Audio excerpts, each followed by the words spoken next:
ვისაუბრებთ მინიატურების სახელოსნო დრაკარზე, რომელიც დიორამებს, რეალური ადგილების მინიატურულ მოდელებს, ასევე ფუნქციურ დეკორატიულ სუვენირებს ქმნის.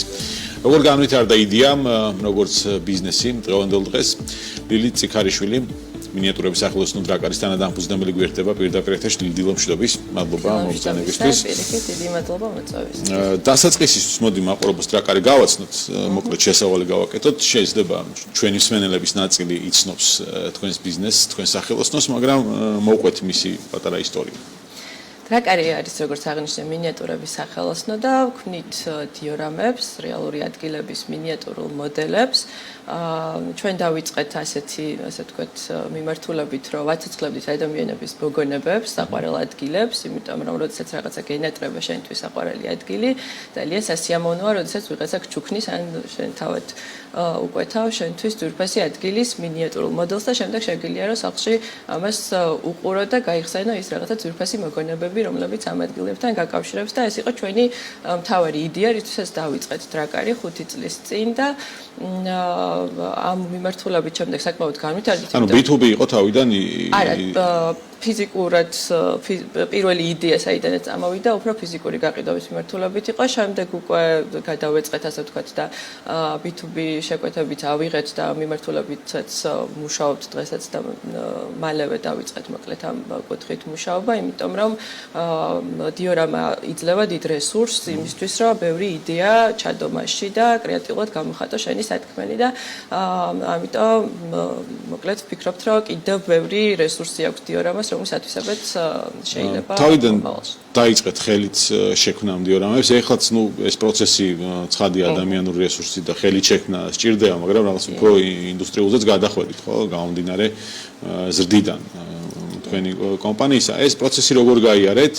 კორპორაციული სექტორი მე რამდენად აქტიური იყო, რამდენად ჩაერთო და დღევანდელობამდე მინდა რომ მოვიდეთ დღეს რა.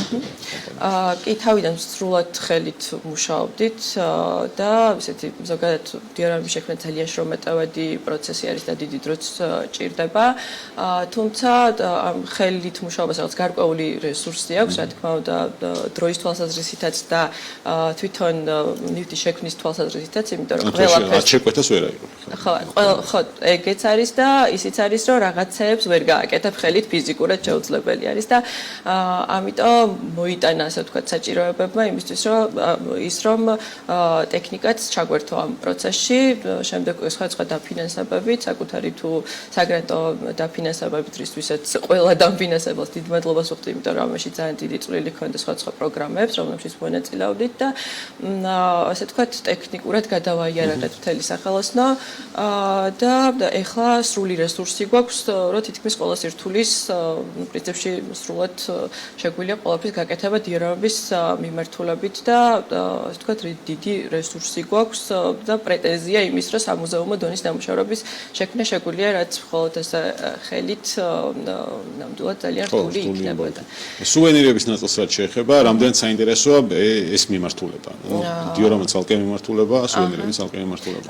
კი, დავამეტეთ სუვენირების მიმართულება, დიდი ხანი არ არის პრინციპში, რაც ამაზე მუშაობთ, თუმცა ეს აქტიურად გადავერთეთ ამ მიმართულებითაც, იმიტომ რომ ვფიქრობთ, რომ ძალიან საინტერესოა ჩვენთვის, იმიტომ რომ რაღაცა განსხვავებული და ორიგინალური სუვენირების ნაკლებობაც გვაქვს ჩვენთან ბაზარზე, ვფიქრობთ, თან ისეთი ბევრი და სხვა მრავალფეროვანი თემატიკის, რა კუთხითაც ჩვენ გვინდა რომ ეს მიმართულება განვავითაროთ და სუვენირებს აქვს ის მომენტი, რომ გაცილებით უფრო ესეთი გათვლადი და უფრო სტაბილური მიმართულება არის ვიდრე დიორამები, იმიტომ რომ დიორამა მაინც არის ხელოვნება, რომელსაც შემდეგ ბიზნესად აკეთებ და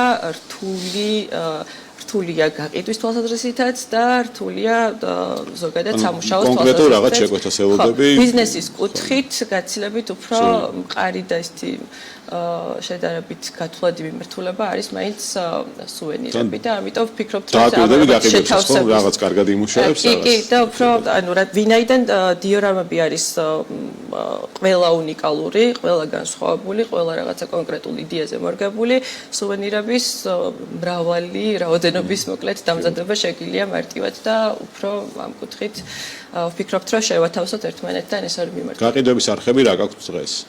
ძირითადად ონლაინია ჩვენი გაყიდვის არხები და ეს სუვენირების მიმართულებით ვფიქრობთ, რომ აქტიურად ფიზიკური ხაზით ჩავთოთ და სხვა მაღაზიებთან გეგმავთ თანამშრომლობას, ახაც გვაქვს მოლაპარაკებები და ვფიქრობთ, რომ ანუ სტენდების თქვენი გახსნას არ აპირებთ ფიზიკური ჯერჯერობით ჩვენი მაღაზიის გახსნას არ გვეგმავთ, თუმცა საომაღოდ რა თქმა უნდა ეს იდეაც გვაქვს, რომ რაღაცა ჩვენი პატარა მაღაზიაც შეიძლება სხვა მოლებში ამ ტურისტულ ადგილებში შეიძლება.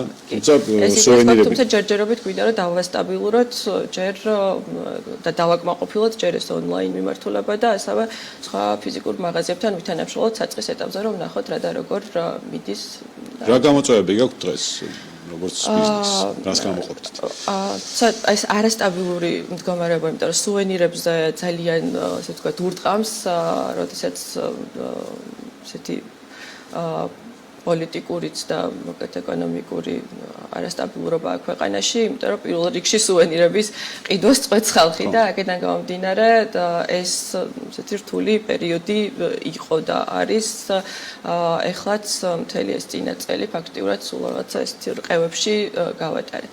ეს არის ძირითადი და ასევე ამ ეტაპზე მოკლედ მუშაობთ ამ გაყიდვების არხების ზრდაზე და ეს არის ახლა ჩვენთვის ყველაზე მნიშვნელოვანი იმისთვის, რომ ზუსტად დიფერენცირება მოვახდინოთ და მარტივად გადავეწყოთ ხოლმე სხვა სირთულეების დროს ამ არხებზე, იმიტომ რომ აი ონლაინ მაგალითად ძალიან სენსიტიურია ასევე ამ არასტაბილურობის მიმართ, რაც შეიძლება ფიზიკურთან იმდენად არ იყოს ფიზიკურ შეიძლება უფრო სტაბილურად გადაიტანოს მოკლედ ადგილს გააჩნიან გაყიდვების ნაწილში, ხო?